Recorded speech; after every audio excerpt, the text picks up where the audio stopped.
ओम श्री गुरुवे नमः। ईश्वरो गुरुआत्मीति मूर्तिभेदो विभागिने व्योमवद्व्याप्तदेहाय श्रीदक्षिणामूर्ते नमः। ओम शांति शांति शांति। ओम प्रणाम भगवान। विचार सागर दर्पण स्वामी श्री मनोहरानंद जी महाराज और हमारा द्वितीय तरंग चल रहा है भगवान।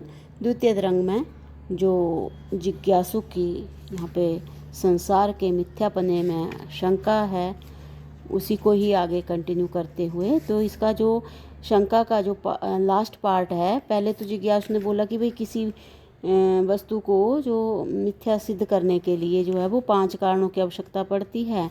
तो 5 कारण तो हो गए हैं और अब जो है जो उसने यहाँ पे एक और बात कही थी कि कर्म से जो है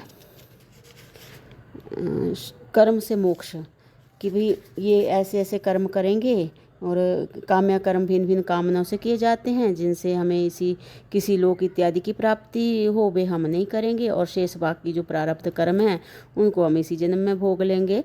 तो ये इसी से रिलेटेड जो शंका है इसको अब स्वामी जी जो हैं वो यहाँ पर बताएंगे।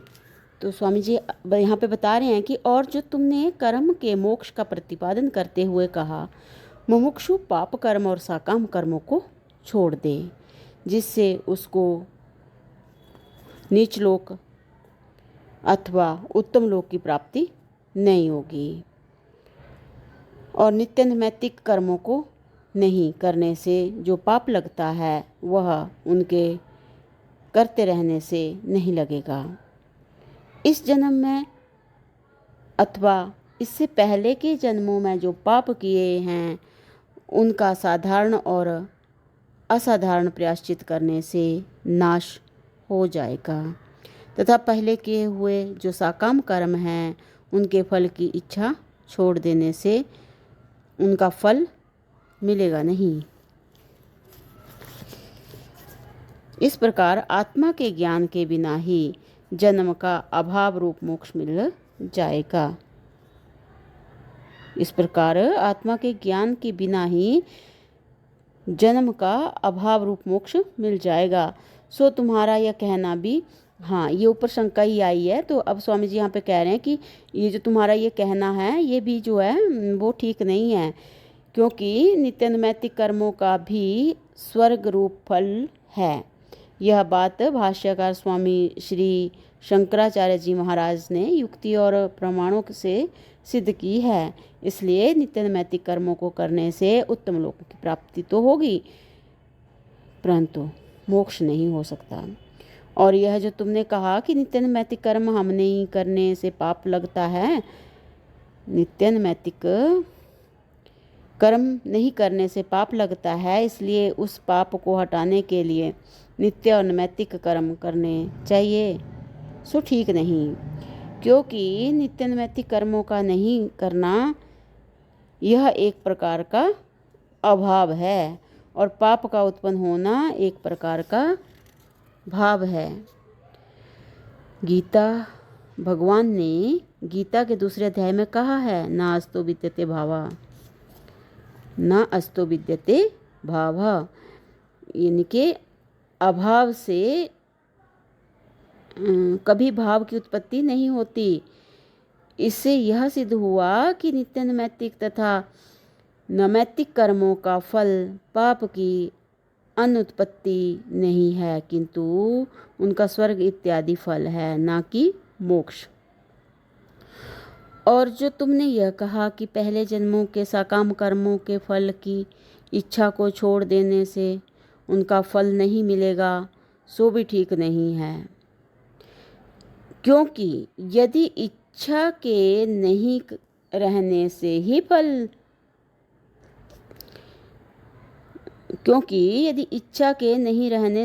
फल नहीं मिलता तो दुख की इच्छा तो किसी को होती ही नहीं, फिर पाप कर्मों का फल दुख भी किसी को नहीं मिलना चाहिए। और न अभुक्तम क्षेत्रे कर्म कल्पकोटि शतैरपि। यह शास्त्र का सिद्धांत है कि करोड़ों कोटि कल्प बीतने पर भी कर्म बिना फल दिए नष्ट नहीं होता। इसलिए शास्त्र के अनुसार भी केवल इच्छा के ना रहने मात्र से कर्म फल नहीं देता। यह तुम्हारा कहना ठीक नहीं है। आत्मज्ञानी के तो कर्म नष्ट हो जाते हैं, क्योंकि कर्मकर्ता और फल में आत्मा में वास्तव में तो है ही नहीं। कर्मकर्ता और फल ये आत्मा में वास्तव में तो है ही नहीं, केवल अज्ञान से कल्पित हैं। कर्मकर्ता और फल ये आत्मा में वास्तव में है ही नहीं, केवल अज्ञान से कल्पित हैं। इस अज्ञान का विरोधी केवल ज्ञान है। इसलिए अज्ञान से कल्पित जो कर्म आदिक हैं उनका नाश भी केवल ज्ञान से ही होता है। जैसे सपने में निद्रा के दोष से जो पदार्थ प्रतीत होता है, सपने में निद्रा के दोष से जो पदार्थ प्रतीत होते हैं उनका जागृत में निद्रा के उड़ जाने से अभाव हो जाता है। कि जो सपने में पदार्थ देखे होते हैं वो जागृत में नहीं होते, उनका अभाव हो जाता है। उसी प्रकार अज्ञान रूप निद्रा के प्रतीत होने वाले जो कर्मकर्ता और फल हैं उनका भी ज्ञान अवस्था जागृत के आने पर जो है वो अविद्या रूप निद्रा के टूट जाने से नाश हो जाता है। इससे यह सिद्ध हुआ कि ज्ञानी के कर्मादिक जो ज्ञान रूपी जागृत अवस्था के आने पर नष्ट हो जाते हैं, किंतु जब तक आत्मज्ञान उत्पन्न नहीं होगा तब तक कर्मादिकों का अभाव रूप मोक्ष कभी नहीं हो सकता। और जो तुमने यह कहा कि निष्काम करने से और कोई फल नहीं मिलता, किंतु उससे केवल अंतःकरण की शुद्धि होती है, यह बात जैसे वेदांत में मानते हैं वैसे हम भी पहले किए हुए कर्मों के फल की इच्छा नहीं रखेंगे तो हमें भी कर्मों का फल नहीं मिलेगा। यह कथन ठीक नहीं है, क्योंकि वेदांत का तात्पर्य यह है कि जो निष्काम कर्म करता है उसका अंतःकरण शुद्ध होता है, और यदि अंतःकरण शुद्ध होने के बाद ज्ञान द्वारा मोक्ष हो गया तब तो कर्म अपना फल नहीं देंगे, क्योंकि मोक्ष होने के बाद सूक्ष्म शरीर का अभाव हो जाता है। और जब सूक्ष्म शरीर ही नहीं रहता तो फिर पुण्य पाप कर्म अपना फल सुख दुख किसको देंगे। किंतु यदि ज्ञान ना होकर मोक्ष ना हुआ तब तो कर्म अपना फल अवश्य ही देंगे, और जो साकाम भाव से कर्म करता है उसको तो केवल कर्म का फल ही मिलेगा, ना कि अंतःकरण की शुद्धि। जो साकाम भाव से कर्म करता है उसको तो केवल कर्म का फल ही मिलेगा, ना कि अंतःकरण की शुद्धि।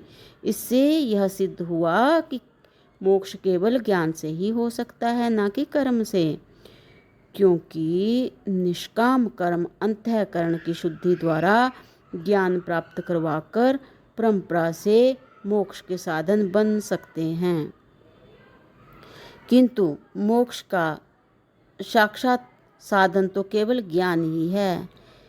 इसी प्रकार ग्रंथ के अधिकारी विषय और प्रयोजन बन सकते हैं, किंतु मोक्ष का साक्षात साधन तो केवल ज्ञान ही है। इसी प्रकार ग्रंथ के अधिकारी विषय और प्रयोजन बन सकते हैं, और इनके बनने से जो हमने पहले तरंग में संबंध बताए हैं उन पर कोई शंका नहीं हो सकती। इसलिए इस ग्रंथ का आरंभ सफल है। तो इति श्री विचार सागर दर्पणे अनुबंध विशेष निरूपणम नाम द्वितीय तरंग समाप्तम। तो भगवान यहाँ पे हमारी द्वितीय तरंग जो अब समाप्त हुई। अब तृतीय जो हमारी तरंग है इसमें है अथ श्री गुरु शिष्य लक्षण तथा गुरु भक्ति प्रकार निरूपणम। गुरु और शिष्य के लक्षण और गुरु भक्ति के प्रकार ये हम अगले सत्संग से कंटिन्यू करते हैं। प्रणाम भगवान। ओम शांति शांति शांति। ओम।